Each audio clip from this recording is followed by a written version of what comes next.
Chers amis de Saint-Patrick, de Sainte-Anne, et d'ailleurs, bonjour, bienvenue à ce 4e dimanche de Carême, où l'Évangile nous propose un des grands textes de l'humanité que nous connaissons comme le Fils prodigue, ou le papa et ses 2 garçons. Nous connaissons bien cette histoire de ce garçon qui quitte son papa, qui prend son héritage, qui s'en va, qui dilapide tout, et puis il se dit là où il est complètement perdu, là où il se trouve, il a la famine, il ne mange pas sa faim, et il va retourner chez son papa. Et nous savons que son papa l'attendait, et il l'accueille, et le traite comme un fils, comme son fils, parce qu'il ne peut pas l'oublier. Et puis nous connaissons la deuxième partie avec le frère, qui en écoutant, en entendant la musique, et ne comprend pas ce qui se passe dans sa maison, et quand il demande au serviteur qui lui dit « mais ton frère qui était mort, il est revenu, et donc ton papa a fait une fête », alors là il ne comprend plus rien, il ne veut pas rentrer, et il refuse de rentrer, et son papa qui vient le voir, qui lui dit « mais mon enfant, qu'est-ce que je devrais faire ?» Mais l'enfant lui ne comprend pas, il dit « mais tout ce temps-là tu m'as rien donné, toi tu m'as rien donné, tu m'as même pas donné un chevreau pour que je puisse fêter avec mes amis. » Et le papa qui va lui dire « mais tout ce qui est à moi est à toi ». Voilà cette histoire que vous connaissez bien. En fait, c'est une histoire de non-communication, de dialogue difficile.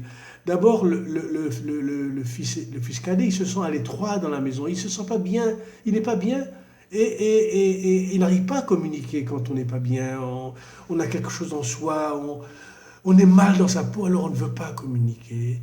Et la solution, c'est il part.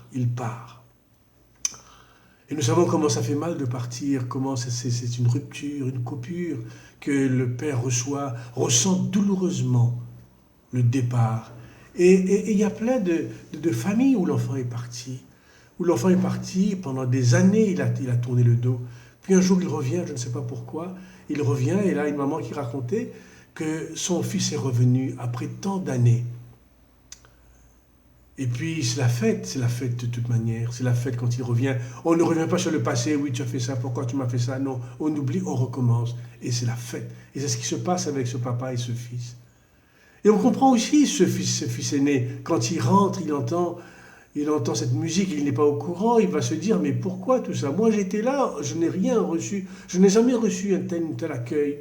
Là aussi, c'est une histoire de frustration entre le fils aîné et le papa. Le fils aîné est frustré parce qu'il dit que ses attentes ne sont pas comblées.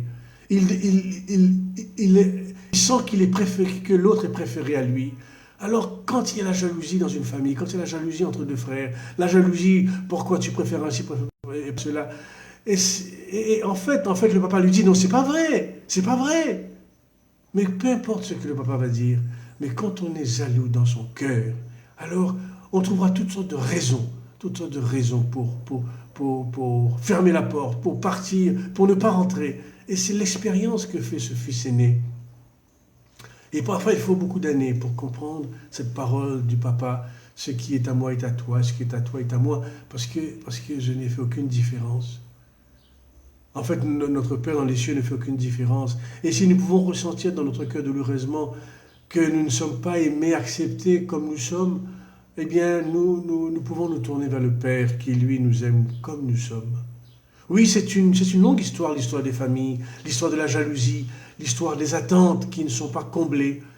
Alors, ce matin, je voudrais prier pour ces familles qui vivent dans des moments difficiles, pour ces familles ou ces jeunes qui sont habités, ou les adultes habités par la jalousie, car la jalousie nous tue.